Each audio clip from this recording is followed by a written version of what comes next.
Bueno, comenzamos con la segunda parte, ¿no? Nos habíamos quedado con que los derechos humanos de tercera generación, donde está el derecho a un ambiente sano, completan un poco la trilogía axiológica de libertad, igualdad y fraternidad de la Revolución Francesa, ¿no?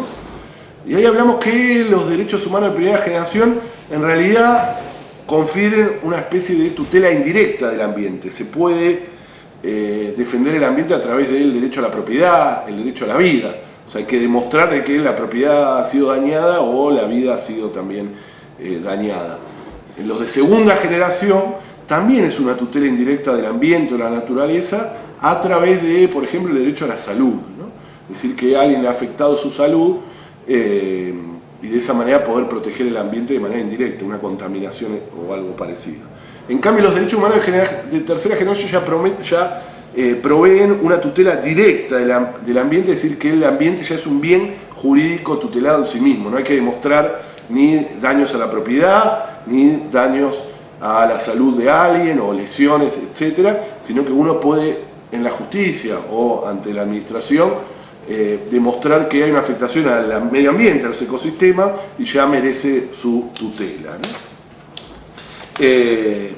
Y así como en estos derechos humanos de tercera generación ingresa en el debate muy marcado por la Conferencia Internacional de Estocolmo en 1972, una conferencia mundial que se organiza en Estocolmo para debatir sobre el mundo se pone a debatir sobre las cuestiones ambientales, ¿no? Por primera vez el mundo toma conciencia de que los recursos naturales no son infinitos, de que hay problemas ambientales cada vez más acuciantes y problemáticos, y empieza ahí un debate muy interesante. De ahí sale el famoso informe Brundtland, unos años después, donde sale el famoso concepto de desarrollo sustentable.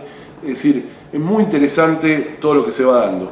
Y a medida que el derecho internacional va avanzando, después en 1982 se hace una segunda cumbre mundial, y incluso en el año 92 hay una cumbre, la famosa cumbre de Río, que se juntan casi todos los líderes del planeta, y también hacen un llamamiento, y los compromisos mundiales, ahí se firman muchos de los convenios internacionales que actualmente están vigentes, convenios internacionales en materia ambiental, y empieza la legislación interna de cada país o de cada países en el mundo, empiezan a receptar eso que empezó a avanzar en materia internacional.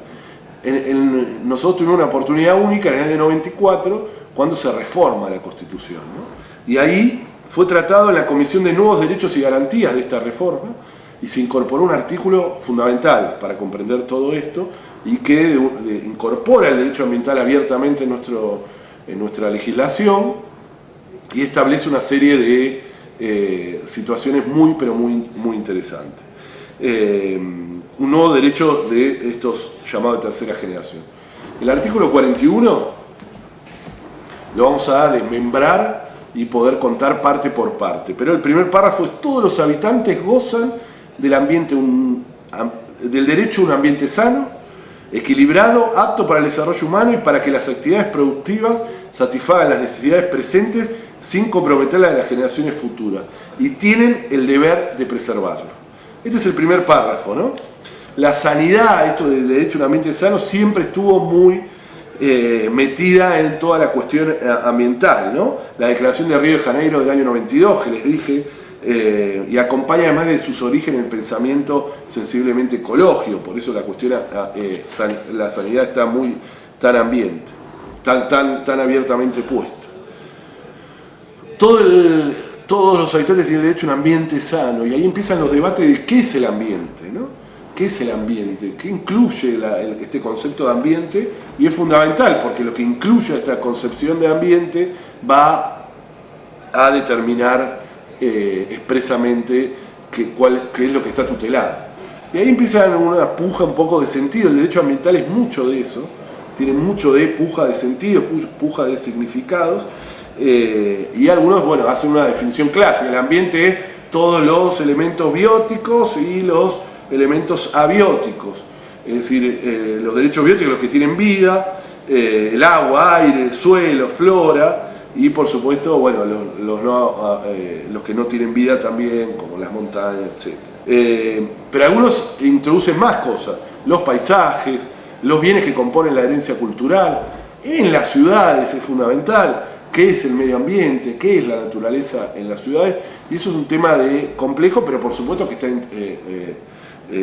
dentro de este concepto.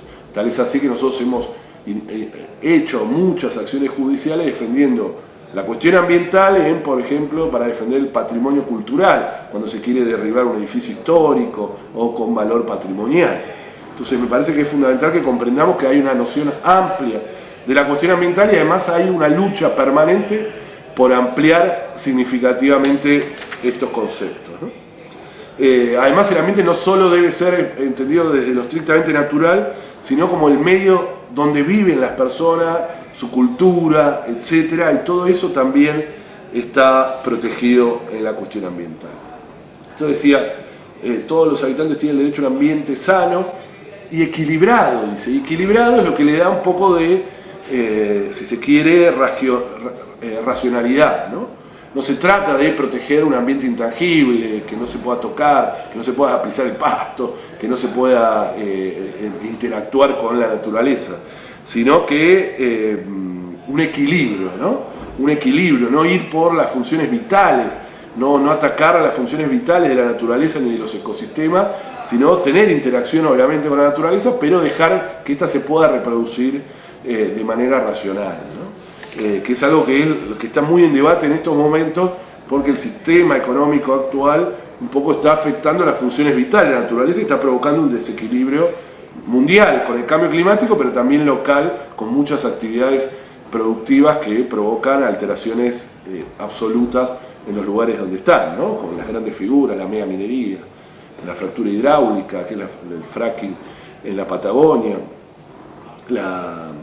y otras cuestiones que se dan en nuestro país. Y después tiene una cuestión antropocéntrica, ¿no? En nuestra Constitución, que dice apto para el desarrollo humano, ¿no? Pone al humano como centro de esa protección, si bien la naturaleza está protegida o el medio ambiente está protegido sin tener que demostrar que alguien está afectado, alguna persona está afectada, le pone un marco, ¿no? El medio ambiente como lugar de trascendencia del hombre y la mujer. Y después viene una frase que es fundamental, que introduce el concepto que les conté antes, de que se venía del derecho internacional, ¿no? Que es la cuestión relacionada con el desarrollo sustentable o el desarrollo sostenible. Y dice, y para que las actividades productivas satisfagan las necesidades presentes sin comprometerlas de las generaciones futuras. Y esto nos parece fundamental para comprender esto, ¿no? Este punto es básico, es transformador, es uno de los puntos fundamentales que hay en esta reforma constitucional, ¿no? De incorporar el concepto de desarrollo sustentable dentro de la propia Constitución, ¿no?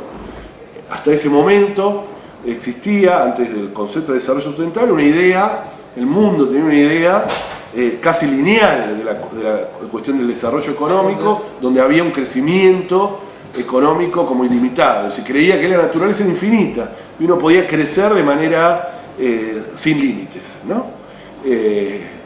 Esto por supuesto que no, la naturaleza y el mundo no lo soportó, y uno de los límites que puso el propio Estado y con el concepto de desarrollo sustentable es decir, vamos a desarrollarnos todo lo que nos podamos, pero nuestro límite es no comprometer a las generaciones futuras.